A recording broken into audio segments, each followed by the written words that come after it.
Selamat datang di Tahu Film. Buat kalian semua yang belum subscribe, buruan subscribe terlebih dahulu karena subscribe itu gratis. Buat kalian semua yang sudah subscribe, terima kasih. Semoga rezeki kalian dilimpahkan. Pada kesempatan kali ini aku akan menceritakan alur cerita film Veronica tahun 2017, di mana film ini mendapatkan rating 6,2 di IMDb, dan ini merupakan film Spanyol, di mana film yang diangkat dari kisah nyata ini menjadi tayangan paling menakutkan yang pernah ada. Bahkan, banyak orang yang terlalu takut untuk menonton film horor ini hingga selesai. Bagaimanakah ceritanya? Langsung aja, cus!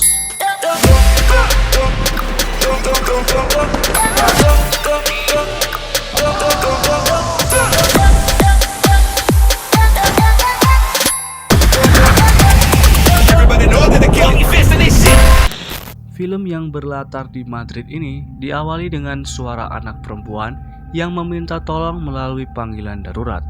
Namun ketika para polisi sampai di tempatnya, telepon sudah terputus dengan suara jeritan. Para polisi yang dipimpin inspektur pun masuk ke dalam kamar dan mereka terkejut dengan apa yang mereka lihat. Film pun mundur 3 hari sebelumnya, di mana seorang remaja bernama Veronica ini membangunkan ketiga adiknya yang bernama Irene dan Lucia. Mereka ini kembar dan yang satunya bernama Antonito. Veronica merawat ketiga adiknya dengan baik. Lalu Veronica pergi ke kamar ibunya yang masih tertidur karena kecapean bekerja. Veronica ke sana untuk mengambil beberapa foto untuk ia bawa ke sekolah. Di sekolah, Veronica berteman dekat dengan Rosa yang juga merupakan tetangganya, dan mereka terlihat sudah merencanakan sesuatu. Ternyata pada hari ini akan terjadi fenomena gerhana matahari total. Saat semua siswa pergi ke atap untuk segera melihat gerhana, Veronica dan Rosa malah pergi ke ruangan bawah tanah sekolah untuk melakukan rencana mereka. Namun, Rosa ternyata telah memberitahu Diana mengenai rencana ini. Padahal Veronica menginginkan hal ini menjadi rahasia dia dan Rosa saja. Tapi kini mereka menjadi bertiga. Ternyata mereka akan bermain Ouija untuk memanggil arwah ayah Veronica. Mereka pun memulai memainkannya bersamaan proses terjadinya gerhana matahari. Benar saja, gelas yang mereka gunakan untuk penggerak bergerak menandakan adanya arwah yang datang, di mana arwah itu mengaku sebagai ayah Veronica yang telah meninggal. Ketika Rosa dan Diana bercanda dan mengangkat jari mereka dari gelas, tiba-tiba gelasnya bergerak dengan cepat dengan jari Veronica di atasnya. Veronica pun mengaku kalau ia tidak menggerakkannya. Rosa dan Diana meletakkan lagi jarinya dan menanyakan siapa yang berkomunikasi dengan mereka. Gelas pun bergerak ke sana kemari hingga berhenti tepat pada simbol matahari. Dan seketika, jari Rosa dan Diana terasa panas hingga mereka mengangkat tangannya dari gelas. Namun tidak dengan Veronica. Jarinya tetap di atas gelas, namun ia tidak dapat diajak bicara. Dan ketika tepat terjadi gerhana matahari total, gelas itu pecah dan melukai jari Veronica hingga darahnya menetes pada papan Ouija, tepat pada simbol matahari. Ternyata papan Ouija mereka telah patah menjadi dua, dan Veronica terbaring tak sadarkan diri dengan mulut yang komat-kamit mengucapkan sesuatu. Rosa yang mencoba menyadarkan Veronica mendekatkan telinganya ke mulut Veronica, dan Rosa nampak terkejut mendengar apa yang Veronica ucapkan. Lalu tiba-tiba Veronica berteriak dengan mulut menganga begitu lebar. Veronica pun terbangun di UKS. Ternyata walaupun sudah remaja berumur 15 tahun, Veronica ini belum menstruasi. Ketika Veronica dan adiknya mau pulang, salah satu adiknya mengatakan kalau suster kematian melihat Veronica. Mata suster itu buta, namun dia seperti melihat Veronica seakan-akan merasakan adanya suatu hal yang aneh. Sesampainya di rumah, Veronica memutuskan untuk menyimpan papan Ouija yang telah patah dalam tasnya yang ia letakkan di atas lemari. Namun ketika Veronica keluar kamar, terdengar suara barang jatuh, Dan benar saja, tas Veronica yang berisi papan OAIJA itu telah terjatuh ke lantai. Veronica mengembalikannya ke atas lemari lagi. Namun ketika ia berjalan keluar kamar, tasnya kembali terjatuh. Hingga ia putuskan menaruh tasnya di bawah kasurnya. Veronica pun sempat bergumam bahwa ia merindukan ayahnya. Saat Veronica dan adik-adiknya makan, tiba-tiba Veronica tidak dapat menggerakkan tangannya untuk makan. Dia pun terus mencoba hingga dia tidak sadar ketika dipanggili oleh adiknya. Dan saat ia bisa memasukkan makanan ke dalam mulutnya, malah tidak dapat tertelan dan keluar dari mulutnya lagi. Veronica yang mencuci lap baru menyadari bahwa di salah satu pundaknya terdapat bekas tangan yang memerah. Ketika Veronica sedang memandikan adik terkecilnya di bathtub, ia mendengarkan suara gaduh dari kamar yang dia kira dari adik kembarnya. Namun ketika Veronica melihat masuk ke dalam kamar, tiba-tiba lampu dan mainannya menyala-nyala sendiri dan pintunya tiba-tiba tertutup. Antonito yang berada di dalam bathtub berteriak-teriak memanggil Veronica. Ketika Veronica berhasil keluar dan menghampiri adiknya, ternyata air di bathtub sudah berubah menjadi panas hingga kulit adiknya memerah kepanasan. Malamnya saat Veronica mencuci piring, tiba-tiba saat ia meletakkan jarinya di gelas seperti saat bermain OAIJA, TV di ruang keluarga menyala sendiri, memutar lagu yang sama dengan yang dinyanyikan adiknya di bathtub tadi. Setelah mematikan TV, Veronica pergi ke kamarnya. Namun yang ia tidak sadari bahwa ada sosok aneh yang terlihat di pantulan TV. Sebelum tidur, ia memutuskan untuk memindah tas yang berisi OAIJA ke dalam lemarinya. Ketika ia sudah tertidur, tiba-tiba terbangun karena terdengar suara yang mengagetkan. Ternyata kedua adiknya ada di dalam lemari dengan ketakutan. Veronica melihat sosok ayahnya yang mendekat dengan memanggil namanya. Dan tiba-tiba ada tangan-tangan gosong yang menariknya. Hingga ia terbaring di kasur dengan banyak tangan yang memeganginya dari bawah. Lalu ayahnya perlahan berubah menjadi makhluk gosong menyeramkan yang akan memasukkan tangannya ke mulut Veronica. Tapi untungnya Veronica terbangun dari mimpinya. Veronica dan adiknya bergegas berlarian ke sekolah karena ternyata sudah 8:30 dan mereka pun terlambat ke sekolah. Di kelas nampak Rosa kini menjadi lebih dekat dengan Diana daripada dengan Veronica. Veronica yang cukup kesal memutuskan untuk izin ke toilet, padahal ia malah pergi ke ruangan bawah tanah.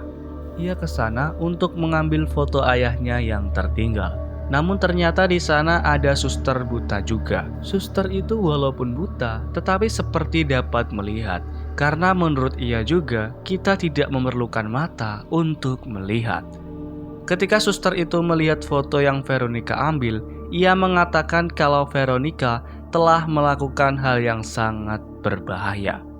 Suster itu memperingatkan Veronica untuk melindungi adik-adiknya karena ada makhluk berbahaya yang menjawab panggilan Veronica dan makhluk itu tidak mau lepas dari Veronica.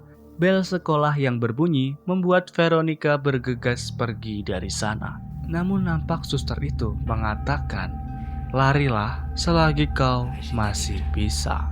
Di rumah, Veronica menggambar simbol penangkal setan karena ia terpikir omongan dari suster tadi yang menyuruh Veronica melindungi adik-adiknya.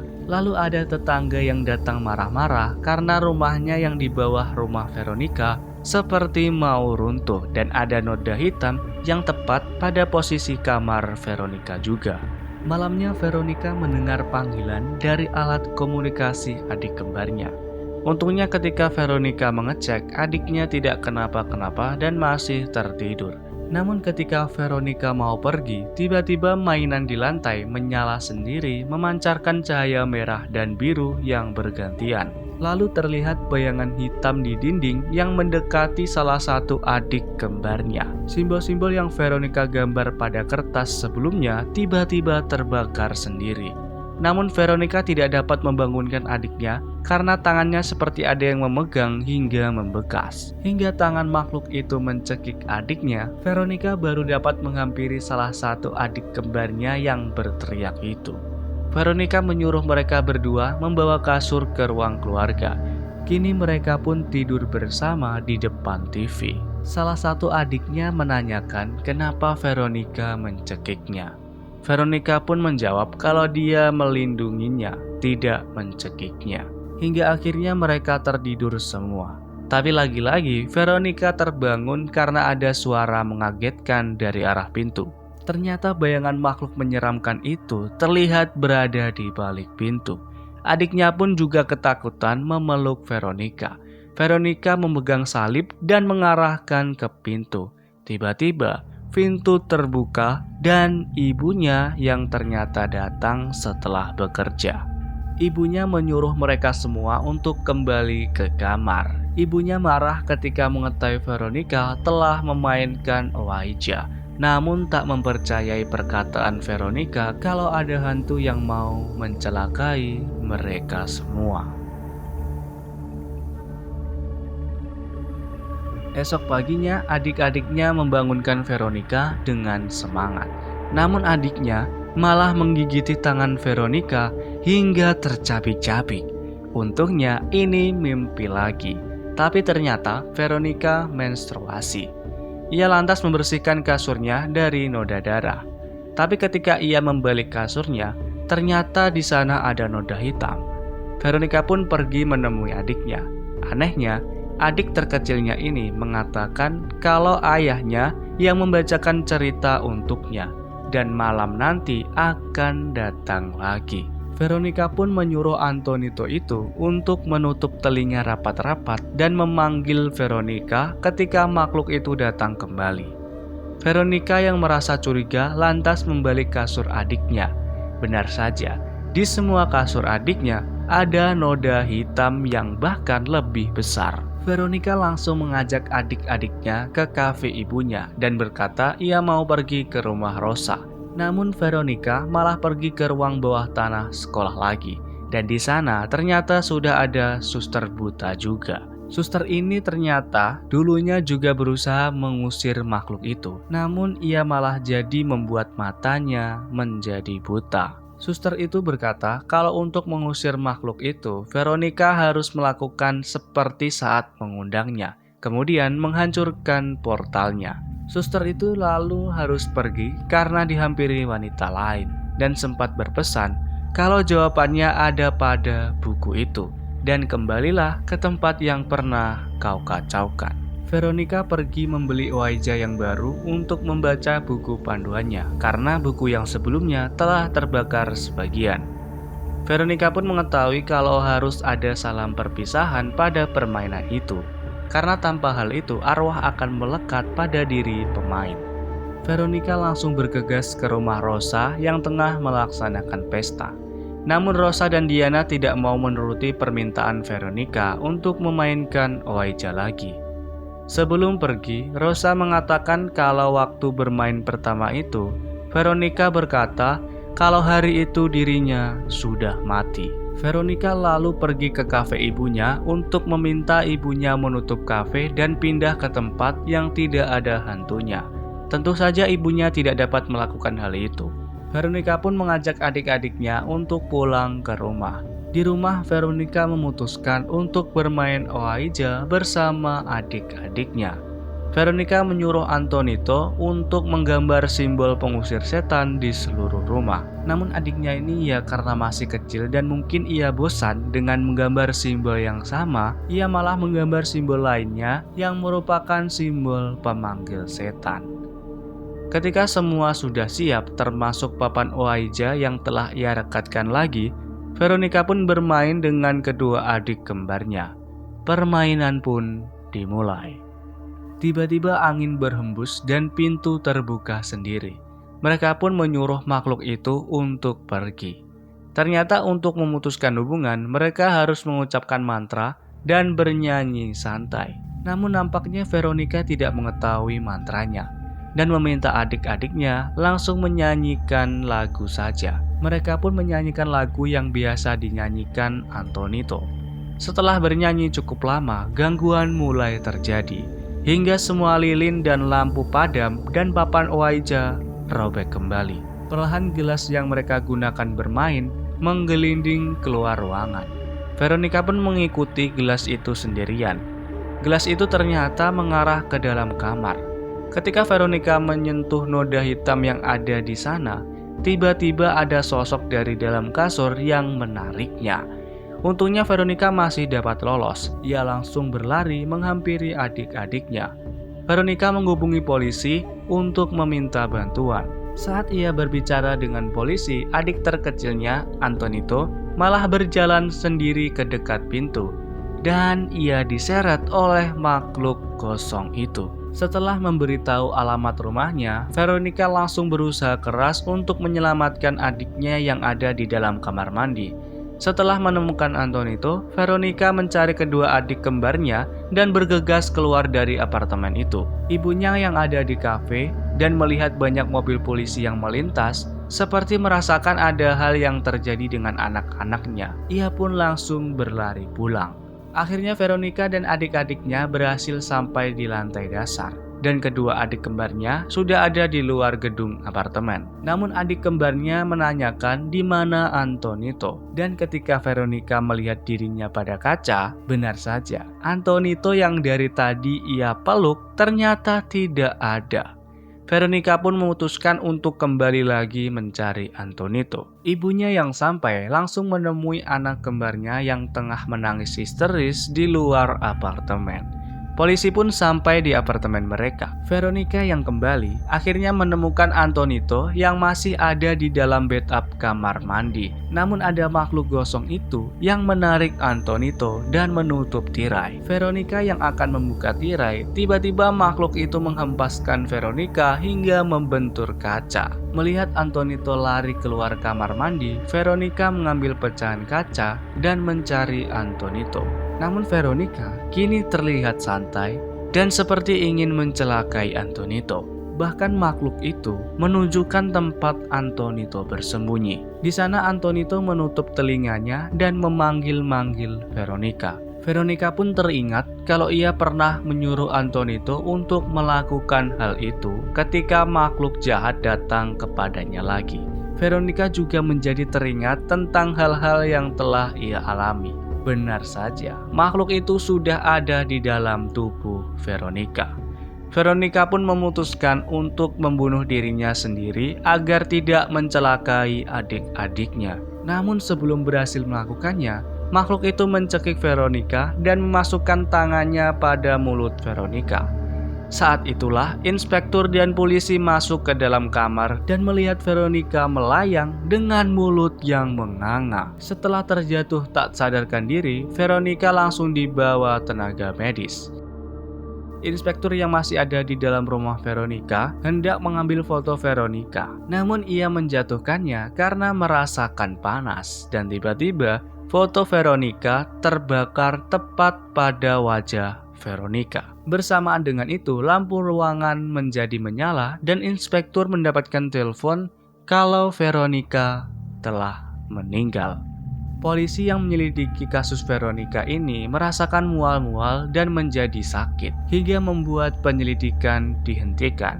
Serta inspektur itu 1 bulan kemudian meminta untuk dimutasi, di mana inspektur itu menamai laporan ini dengan fenomena di luar nalar. Film pun tamat. Film ini keren, mulai dari sinematografinya, editingnya, dan ceritanya. Ini itu keren, apalagi buat kalian semua yang butuh referensi untuk membuat film horor. Ini bisa menjadi salah satu referensi. Dan sebenarnya aku malah menyarankan kalian melihat film ini secara full, karena film ini keren abis. Walaupun emang horor, ya namanya juga film horor. Oh iya, hikmah dari film Veronica ini yaitu kita harus ikhlas untuk melepaskan kepergian seseorang, bahkan kalau itu seorang yang sangat kita cintai. Karena ketika kita terjerumus kepada hal yang menyekutukan Tuhan, disitulah kita akan merasakan akibatnya. tak tanggung-tanggung bahkan nyawa kita bisa terenggut. Hati-hati. Terima kasih buat kalian semua yang sudah menonton channel Tahu Film ini, yang sudah subscribe, yang sudah like, yang sudah nge-share. Terima kasih sekali. Buat kalian semua yang belum subscribe, ayo buruan subscribe karena subscribe itu gratis. Terima kasih, terima kasih, terima kasih. Sampai ketemu lagi di video selanjutnya dan bye-bye.